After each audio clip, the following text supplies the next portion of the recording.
আসলে আমরা ঘর যেমন পরিচালনা করতে পারি, ইচ্ছা করলে বাহিরও পরিচালনা করতে পারি।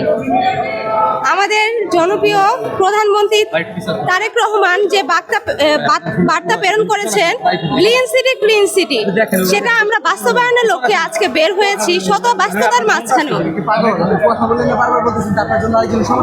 আমরা শত ব্যস্ততার মধ্যেও আজকে সেই বার্তাটি বাস্তবায়নের জন্য বের হয়েছি। জানি না কতটুকু পারবো। এবং আমরা এখানে